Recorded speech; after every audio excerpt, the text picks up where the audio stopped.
नमस्कार दोस्तों, स्वागत है आपका हमारे YouTube चैनल में। आज हम लोग मॉडर्न हिस्ट्री के बहुत ही इंपॉर्टेंट टॉपिक को पढ़ेंगे। दोस्तों, इस टॉपिक से हर एग्जाम में एक क्वेश्चन जरूर ही पूछा जाता है, वॉइसरॉयस इन इंडिया। ठीक है, हमारे देश में अब तक कितने वॉइसरॉयस हो चुके हैं और उन्होंने क्या क्या काम किया है, तो कई बार एग्जाम में डायरेक्ट पूछ लेता है। तो चलिए स्टार्ट करते हैं। दोस्तों, वॉइसरॉय पोस्ट का पहले नाम क्या था? Governor general of India. ठीक है, गवर्नर जनरल ऑफ इंडिया। और उससे पहले को बोलते थे गवर्नर जनरल ऑफ बंगाल। ठीक है, तो मतलब पहले गवर्नर जनरल ऑफ बंगाल नाम था, फिर गवर्नर जनरल ऑफ इंडिया हुआ और आखिरी में इसका नाम वॉइसरॉय हुआ। ठीक है, ये अलग अलग समय पे हुआ। तो पहले हम लोग सिर्फ इसी बात पे चर्चा करेंगे कि गवर्नर जनरल ऑफ बंगाल। तो दोस्तों 1773 में एक एक्ट पास हुआ। ठीक है, एक्ट पास हुआ, क्या नाम था? Regulating act of 1773। इसने एक नया पद ऑफिस क्रिएट किया जिसका नाम था governor general of presidency of Fort William. Fort William Bengal में था, तो इस पद का नाम था गवर्नर जनरल ऑफ बंगाल। ठीक है, और इसको अपॉइंट कौन करते थे? जो ईस्ट इंडिया कंपनी है उसके कोर्ट ऑफ डायरेक्टर्स। मतलब ईस्ट इंडिया कंपनी में मान लीजिए 10 कोर्ट ऑफ डायरेक्टर्स हैं। ठीक है, 10 डायरेक्टर्स हैं। जैसे आजकल किसी भी कंपनी में डायरेक्टर होते हैं ना, अभी ये 10 लोग चुनते थे। ठीक है, कि बंगाल का गवर्नर जनरल कौन होगा। तो स्टार्ट करते हैं। देश के सबसे पहले गवर्नर जनरल ऑफ बंगाल कौन हुए? Warren Hastings. कब से कब तक? 1773 से लेकर 1785 तक। ठीक है, अच्छा दोस्तों, इनकी खास बात क्या थी? ये पहले गवर्नर जनरल थे जिनके खिलाफ इम्पीचमेंट यानी महाभियोग चला। ठीक है, महाभियोग आप जानते हैं कि आजकल देश में अगर आपको राष्ट्रपति को या सुप्रीम कोर्ट के किसी जज या चीफ जस्टिस को हटाना है तो एक महाभियोग प्रोसेस के थ्रू ही हटेंगे। तो इनके खिलाफ इम्पीचमेंट चलाया गया था। ठीक है, ये याद रखना, एग्जाम में पूछ लेगा कि किस गवर्नर जनरल के खिलाफ इम्पीचमेंट चलाया गया था। तो दोस्तों ये वारेन हास्टिंग्स है। आगे देखते हैं इनके कार्यकाल में क्या क्या इंपॉर्टेंट हुआ। दोस्तों, इनके कार्यकाल में पहला रोहिला युद्ध हुआ।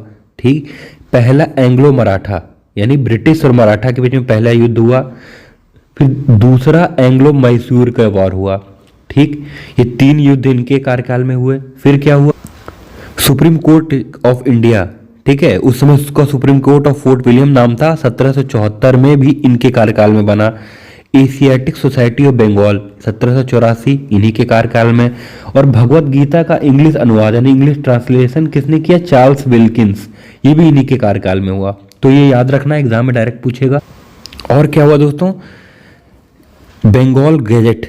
ठीक है, भारत का पहला अखबार 1780 में। ठीक है, किसने स्टार्ट किया था? James Augustus Hicky. दोस्तों ये अंग्रेजी अखबार था, इमेज देख सकते हैं, बंगाल गैजेट। ठीक है, ये भी इनके कार्यकाल में हुआ। आगे बढ़ दोस्तों, दूसरे गवर्नर जनरल थे चार्ल्स कॉर्नवालिस। ठीक है, ये जो दूसरा नाम है ये ज़्यादा इंपॉर्टेंट होता है, कॉर्नवालिस। ठीक, ये 86 से लेकर 93, 1786 से 1793 तक थे, 7 साल। बीच में 1 साल के लिए इनको और बुलाया गया था, पर उसी साल इनकी मृत्यु हो गई थी। अच्छा, इन्होंने देश में बहुत सारे रिफॉर्म किए। ठीक है, अच्छा ये भी पूछ सकता है, एग्जाम में पूछा गया कई बार कि कौन से गवर्नर जनरल भारत के जिन्होंने अमेरिकन वॉर ऑफ इंडिपेंडेंस में भाग लिया था। तो दोस्तों भारत में यानी बंगाल में गवर्नर जनरल से पहले ये अमेरिका में तैनात थे। ठीक है, अमेरिका में ये ब्रिटिश की तरफ से लड़े। और ये इनकी मृत्यु कहाँ हुई है? गाजीपुर में। ठीक है, इनकी समाधि भी है, तो ये भी पूछ सकता है। अच्छा है दोस्तों, इनके टाइम में क्या क्या इंपॉर्टेंट हुआ? दोस्तों इन्होंने उस समय लोअर कोर्ट और अपीलिएट कोर्ट, ठीक है, स्थापित किए। इनके समय तीसरा एंग्लो मैसूर युद्ध हुआ। देखिए, इनसे पहले जैसे उनके कार्यकाल में दूसरा हुआ था, इनके कार्यकाल में तीसरा हुआ। जो संस्कृत विद्यालय बनारस में है, ठीक है, वो भी इनके समय में स्थापित हुआ। कब? 1791 में। Permanent settlement in Bihar and Bengal. ठीक है, उसमें आप जानते हैं कि जमीन से जो उपज होती है, जो रेवेन्यू आता था, उसको कैसे बांटा जाए। तो 3 व्यवस्थाएं देश में हुई हैं। ठीक है, परमानेंट सेटलमेंट, महलवारी सेटलमेंट, ठीक है, और रैयतवारी सेटलमेंट। तो जो परमानेंट सेटलमेंट है, ठीक है, वह 1793 में इनके कार्यकाल में हुआ। इन्होंने कॉर्नवालिस कोड दिया 1793 में। ठीक है, और जो सिविल सेवा है, जो यूपीएससी है, वो भी इन्हीं के कार्यकाल में स्टार्ट हुई। आगे बढ़ते हैं दोस्तों, अगले गवर्नर जनरल थे जॉन शोर। ठीक है, ये 93 से लेके 98 के बीच में 5 साल के लिए थे। अच्छा, इन्होंने ही परमानेंट सेटलमेंट बनाने में मदद की थी। किसकी? कॉर्नवालिस की। ठीक है, आगे इनकी नीतियां क्या क्या थी दोस्तों? ये पॉलिसी ऑफ नॉन इंटरवेंशन या अहस्तक्षेपवाद पे विश्वास रखते थे। ठीक है, उस समय जानते हैं कि भारत कई सारे प्रिंसली स्टेट्स में बटा हुआ था, कई सारे स्टेट्स में बटा हुआ था और आपस में लड़ते रहते थे। तो इनका क्या था कि भाई ईस्ट इंडिया कंपनी अलग है और ये किसी के पर्सनल मैटर में इन्वॉल्व नहीं होगी। इन्हीं के समय में चार्टर एक्ट ऑफ 1793 जो 1793 का चार्टर एक्ट है वह पास हुआ। इन्हीं के समय में रोहिला वॉर, जो सेकंड रोहिला वॉर है, ठीक है, इनके समय में लड़ा गया। और बैटल ऑफ खरदा, खरदा का युद्ध जो निजाम और मराठा के बीच में हुआ। निजाम कहाँ के? हैदराबाद के। ठीक है, हैदराबाद के निजाम और वर्सेस किसके? मराठा के बीच में जो बैटल ऑफ खरदा हुआ इन्हीं के कार्यकाल में हुआ। आगे बढ़ते हैं दोस्तों। अगले गवर्नर जनरल थे रिचर्ड कोली वेल्सली। अच्छा, वेल्सले, ठीक है, ये 1798 से 1805, ठीक, ये 7 साल के लिए थे। इनकी जानते हैं क्या क्या इन्होंने किया? इन्होंने सबसे इंपॉर्टेंट है कि इंट्रोडक्शन ऑफ सब्सिडरी अलायंस 1798 में, यानी सहायक संधि। ये क्या होती है? जानते हैं कि उस समय भारत कई सारे प्रिंसली स्टेट में बटा हुआ था। ठीक, तो ये उस राजा से संधि करते थे कि आप हमारे से आपसे ट्रीटी यानी संधि कर लीजिए, ठीक, तो हम आपकी राज पे अटैक नहीं करेंगे। तो कई सारे देख सकते हैं, अवध, ठीक है, ग्वालियर के, सिंधिया, पेशवा, हैदराबाद, मद्रास, ये सब के जो प्रिंसली स्टेट थे इन्होंने सहायक संधि कबूल की। इनके समय में चौथा एंग्लो मैसूर वॉर हुआ, ठीक, जिसमें टीपू सुल्तान की मृत्यु हुई थी।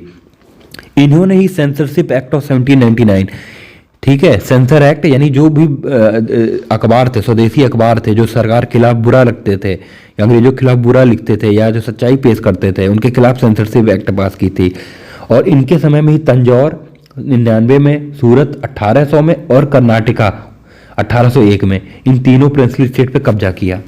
ठीक है, आगे बढ़ते हैं। अच्छा, इनके समय में ही फोर्ट विलियम कॉलेज 1800 में स्थापित हुआ। यहाँ पे क्या होता था दोस्तों? सिविल सर्वेंट की ट्रेनिंग होती थी।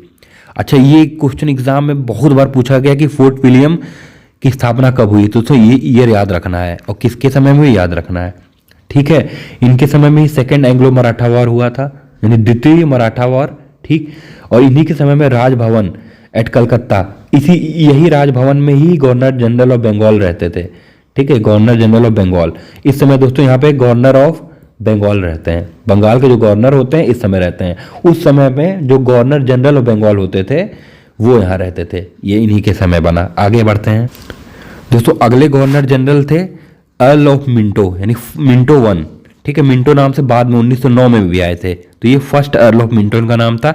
ये 1807 से लेकर 1813 6 साल रहे।